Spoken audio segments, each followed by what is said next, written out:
M23 yavuze kuri iyi raporo ya Human Rights Watch. Reka tugaruke kuri iyi nkuru nanone. Inkuru ivuga yuko M23 yavuze kuri raporo ya Human Rights Watch ikavuga ko ari ikinyoma.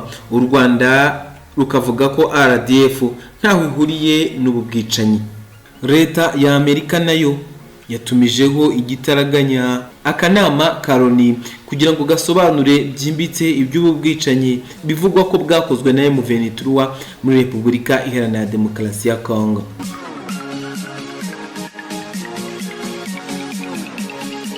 Iyi nkuru rero ikomeza igira iti umutwe w'inyeshyamba wa AFC M23 urwanya ubutegetsi bwa Repubulika Iharanira Demokarasi ya Kongo uvuga ko raporo nshya y'umuryango uharanira uburenganzira bwa muntu Human Rights Watch iwushinja gukorera itsembatsemba ku basivile biganjemo abahutu ari ikinyoma kandi ko nta shingiro ufite.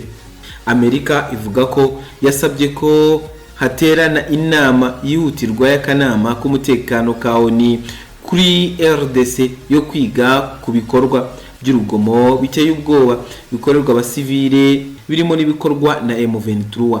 Raporo ya Human Rights Watch yatangajwe kuwa gatatu ishinja inyeshyamba za M23 kwica abasivile nibura 140 biganjemo abahutu mu kwezi gushize ndetse ko abishwe bashobora kuba barenga uwo mubare.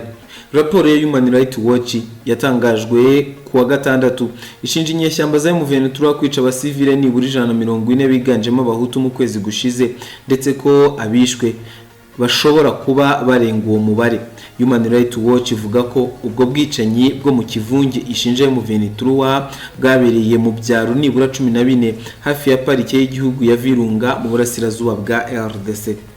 Ivuga ko yavuganye n'ababibonye bavuze ko byabaye ko abagabo biciwe mu mirima ko abagore benshi n'abana bashorewe bakajyanwa ku migezi bakayicirwa ndetse ko ubwo bwicanyi bwabereye mu gice kinini cyane kurusha uko ONU yari yatangaje umubare kandi bukamara igihe kirekire kuruta icyo ONU yavuze.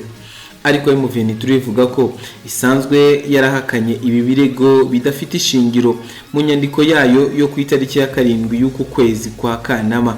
M23 ivuga ko buri muryango Human Rights Watch na ONU utanga umubare w'abapfuye mu duce dutandukanye, uyu ngo ntabwo wagenzuwe. Itangazo rya M23 ryasohowe n'umuvugizi wayo Lawrence Kanyuka rivuga ko ibi birego bya Human Rights Watch na ONU bishingiye ku mpamvu za politike, ikanashinja iyi miryango kubogamira ku butegetsi bw'abadashoboye na busa bwa Kinshasa.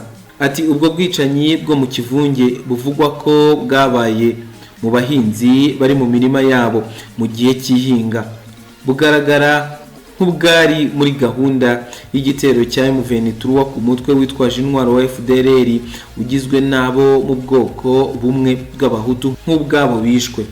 Umutwe wa FDLR urwanya ubutegetsi bw'u Rwanda ukabukorera mu burasirazuba bwa RDC. M23 ivuga ko uburyo Human Rights Watch yakoresheje mu bushakashatsi bwayo ibizwi nka methodology burimo inenge cyane ku buryo butesha agaciro ibyo yagezeho. M23 ivuga ko muri raporo yayo Human Rights Watch ikoresha imvugo idaca ku ruhande kandi ishinja nko kuvuga ko M23 yakoze ubwicanyi kandi Human Rights Watch itarageze aho ivuga ko ubwo bwicanyi bwabereye.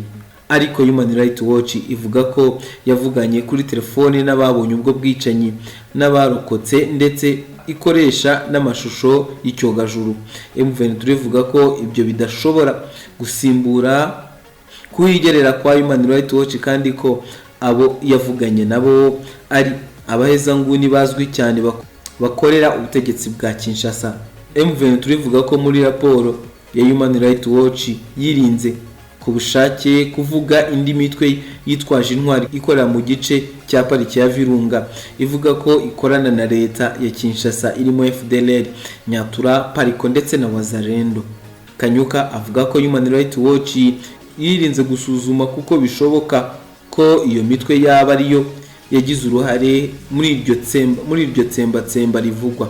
M23 yanzura ivuga ko iyi raporo ya Human Rights Watch ari ikinyoma no kugoreka ukuri, ikaba ari igikoresho cy'icengezamatwara cy'ubutegetsi bwa Kinshasa kigamije guharabika AFC M23 irwanira kubohora abantu bayo.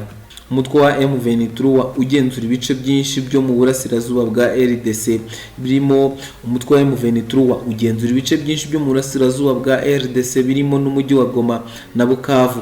Uvuga ko uharanira uburenganzira bwawo nk'abanyekongo biganjemo abo mu bwoko bw'abatutsi. Uvuga ko bambuwe uburenganzira na Kinshasa. Clementine, umushakashatsi mukuru wo mu ishami rya Afurika rya Human Rights Watch wakoze iperereza kuri ubu bwicanyi bushinjwa M23, yabwiye ikiganiro News Hour cyo kuri radio ya BBC World Service ko M23 ifashijwe na RDF bagose agace kera cyane karumbuka cyane k'ubuhinzi. Abo bahinzi n'abimukira bakoragamo ibikorwa byabo, nuko barabica, rimwe na rimwe bakica imiryango yose, harimo n'abana barimo n'ufite amezi 9 mu gihe cy'ibyumweru mu kwezi gushize. Iyo raporo ya Human Rights Watch igaragara nk'ishimangira ibirego by'ibiro bihuriweho bya ONU bishinzwe uburenganzira bwa muntu UNGHRO bishinja M23 gukora itsembatsemba mu kwezi gushize, bivuga ko yishe abantu barenga 300 ifatanyije n'ingabo z'u Rwanda RDF. Mbere leta y'u Rwanda yakanye ibyo birego bya ONU, ndetse mu itangazo kuwa gatatu yahaye ikiganiro News Hour cya BBC yavuze ko RDF ntaho ihuriye n'ibi bivugwa ko byagezweho mu iperereza rya Human Rights Watch. Iryo tangazo rigira riti M23 ntabwo igenzurwa n'u Rwanda, ndetse ibi bibazo bikwiye kuba ari bo M23 bibazwa. Mu gihe gishize raporo z'inzobere za ONU zashinje u Rwanda gufasha M23 mu bikoresho n'abasirikare no kuba ari rwo rutegura rukanagenzura command and control uwo mutwe. U Rwanda rwakomeje kubihakana rero. Minisitiri w'Ububanyi n'Amahanga wa RDC Therese Kayikwamba yabwiye News Hour ya BBC ko leta ya Congo ibabajwe cyane kandi ihangayikishijwe cyane n'ibyatangajwe muri raporo ya Human Rights Watch. Ati ntibidutangaje kuko iki si gikorwa kibaye rimwe gusa. Kwigarurira ubusugire bwa RDC kwa M23 ifashijwe na RDF byagaragajwe mu gihe cy'imyaka ishize n'umuryango w'abibumbye n'izindi nzego, kandi uku kwigarurira kwamye kurangwa n'ubwicanyi bukorerwa abasivili.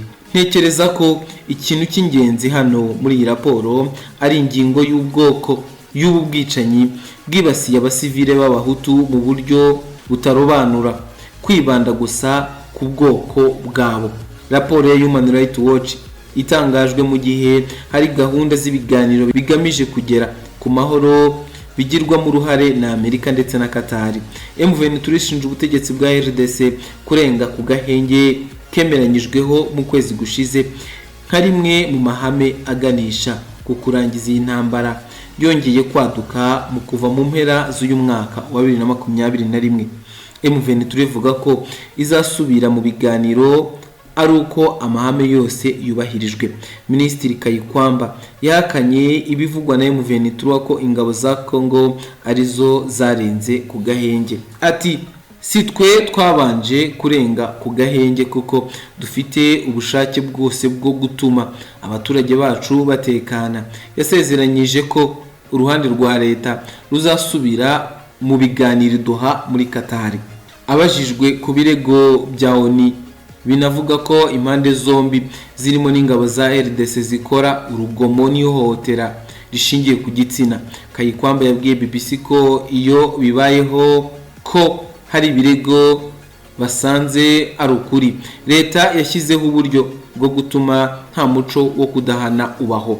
Human Rights Watch yavuze ko ubwo bwicanyi ishinja M23 bugaragaza icyuho kiri hagati y'ibikorwa by'amahanga bigamije kugera ku mahoro n'ukuri kw'ibyo abasivile babayemo mu burasirazuba bwa RDC. Amerika yamaganye ubwo bwicanyi bwibasiye abasivile buvugwa muri raporo ya Human Rights Watch ivuga ko butakwihanganirwa. Inasaba impande zose gukurikiza amahame zemeranyijeho mu biganiro bya Doha. Yongeyeho ko izakomeza gushyira imbere kubaza inshingano abo bireba kugira ngo ababangamira amahoro, ituze cyangwa umutekano bahure n'ingaruka zabyo. Ibiganiro by'Idoha biri mu rwego rw'amasezerano y'amahoro hagati y'u Rwanda na RDC yasinywe ku itariki ya 27 Kamena i Washington muri Amerika yo kurangiza intambara imaze imyaka hafi 30 ihagarara ikongera ikubura mu burasirazuba bwa RDC. Aya masezerano y'amahoro ba minisitiri w'ububanyi n'amahanga b'ibihugu byombi bashyizeho umukono muri Kamena ashingiye ahanini ku ngingo zijyanye no guhagarika imirwano no kutavogera ubusugire bw'ibihugu byombi, guhagarika kuvana ingabo mu bikorwa, ingingo ireba u Rwanda no kurandura umutwe wa FDLR.